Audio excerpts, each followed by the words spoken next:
Welcome to 10-Minute Record Reviews, episode 213. This time I'm going to talk about Sergio Mendes' album from 1965, The Swinger from Rio, which also has a whole bunch of other well-established stars on it, including Tom Jobim. This is the first stereo pressing from 1965. This album was also released in mono by Atlantic in that year, and in Brazil it was released a year earlier by the famous domestic label Elenco as Bossa Nova York. In terms of what to expect, Sergio Mendes is, of course, primarily known as a leader of Brazil's 66, that light and breezy bossa nova pop crossover mashup band from the mid to late 60s who were the soundtrack to pretty much any cocktail party that exists in your mind. This, however, is before all that, when Mendes is still conceiving of himself primarily as a jazz pianist, although he has already by this point been heavily influenced by, and in fact was really present at, the foundation of bossa nova. It's fundamentally a crossover effort, the cross-pollination between American jazz musicians and Brazilian musicians being all the rage in the early to mid-1960s.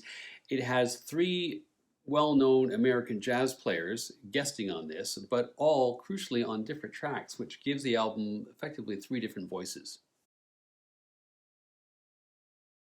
Sergio Mendes was born across the bay from Rio in Niterói, Brazil in 1941. He originally studied to become a classical pianist, but his attention and his interests soon gravitated to jazz. In the late 1950s, thanks to the happenstance of timing, as he was basically emerging as a jazz player, bossa nova was just starting to emerge itself, largely through the work of three people, Vinícius de Moraes, Antonio Carlos Jobim, and João Gilberto. Mendes plays with most of the people who founded the genre around this time, as well as playing with a number of the US musicians who arrived in Brazil shortly thereafter, and with whom this fusion of styles, which ends up taking over the world at one point, starts to happen. He recorded Dança Moderna in 1961 with a trio which included Edson Maciel on trombone, Dorval Ferreira on guitar, and Bebeto on bass, sax, and flute. He then forms the Bossa Rio Sextet, also with Ferreira, and they go on to record with a couple of well-known American jazz musicians, Herbie Mann, with whom he makes Do the Bossa Nova in 1962 and Latin Fever in 1964, and Cannonball Adderley, with whom he makes Cannonball's Bossa Nova in 1963. In 1964, he recorded Você Ainda Não Ouviu Nada, with a new sextet lineup, including Maciel, and a bass player called Sebastião Neto, known as Tchau Neto, who was also on this record. Neto is 10 years older than Mendes, and he's a major figure in the development of the rhythm of bossa nova. He was originally a qualified pilot, but he gave it up at age 26 to take up playing the bass full time. The way that he played, by nailing the bossa nova rhythm, allowed the more melodic instruments like the guitar or the vocalist for that matter, to do very typically bossa nova things by, for instance, singing slightly behind the beat because they had confidence that he was providing the structure of the song. And he and Mendes get to know each other in the late 1950s over in Niterói at a place called Clube Central, this nightclub where Mendes was playing regularly for the first time. However, Mendes and Neto both gravitate pretty soon to what was basically ground zero for bossa nova, which was Beco das Garrafas, or Bottle Alley, which is a little cul-de-sac just off Copacabana Beach where there were a number of little clubs.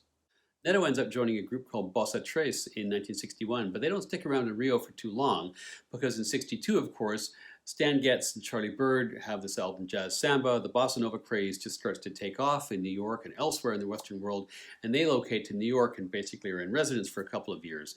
I don't have the time here to talk too much about his other work, but it's extensive. He also plays bass on Getz Gilberto, that flagship bossa nova record, and he's also on Nara Leal's famous protest album Opinião de Nara. So by the time 1964 has rolled around, Getz Gilberto is now in the stores, the bossa nova craze is now rampant across the Western world, and Mendes sees this is maybe the time for me to go to the States too. So he calls up Neto in New York, who agrees to form a group with him, and now they need a drummer to make a trio. To fix this, Mendes reaches out to somebody he also knew from his early days on the Rio club scene back in Bottle Alley, a guy called Chico de Souza, or better known by his nickname Chico Batera, Chico the drummer. He'd gotten to know Mendes when he was only 17, when he was accompanying Mendes in Bottle Alley gigs, and he also went on to play with all kinds of different people, including Joni Mitchell, Sinatra, Ella Fitzgerald, the list goes on. He can also be heard playing on a record which many Brazilians consider to be the best Brazilian record ever, Ellis and Tom from 1974. With this trio now set, Mendes goes into the studio to make this record. Then things change pretty quickly for him. To this trio, he adds two singers, Rosinha da Valença, who also plays guitar, and Wanda de Sá. This group he entitles Brazil 65, and with them, he tours the United States. At this point, one of his contacts, a guy called Richard Adler, who worked for Herb Alpert's A&M Records, says to him, "This is all well and good, but if you had two women singing who could sing in both Portuguese and English, you'd sell way more records in the States." So Mendes does this. He swaps out the two Brazilian singers, brings in two bilingual American female singers. They record a cover of Jorge Ben's "Mais Que Nada," which just goes stratospheric. The album on which that single exists goes platinum. Then he appears on the Oscars a year or so later. They perform a Bacharach tune, "The Look of Love," and this just takes them worldwide. And so Mendes becomes, by the end of the 1960s, probably the most popular Brazilian entertainer in the world.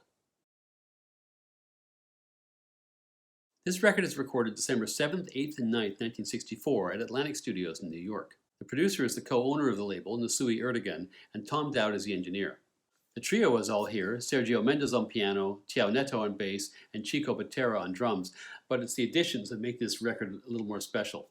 On rhythm guitar, none other than Tom Jobim, and I can't figure out whether he just happened to be in New York and they drafted him in, or whether he flew up specially for this. And then three American jazz players. Art Farmer on flugelhorn, who plays on December 7th. He plays on Sambinha Bossa Nova, The Girl from Ipanema, and Useless Panorama. Phil Woods, the alto saxophonist, comes in the next day on the 8th for Maria Moita, So Dancelo Samba, and Vivo Soñando.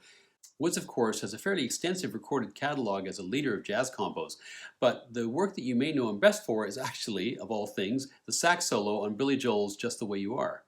Finally, to round out the guest artists, Hubert Laws comes in on the final day to play flute on 4 tracks. Side 1 starts with Maria Moita, and the guest player here is Woods, who, for my money, doesn't really get in touch with what are effectively the hushed tones of bossa. He plays this much more like a bop date.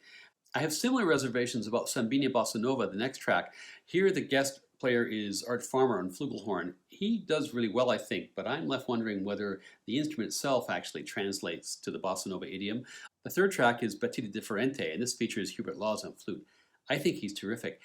Like Mendes, he was at heart a bit of a crossover chameleon, as his later work with CTI shows, and he just fits in really well here. He gets it, and his playing, and I think his instrument too for that matter, very well suited to the medium.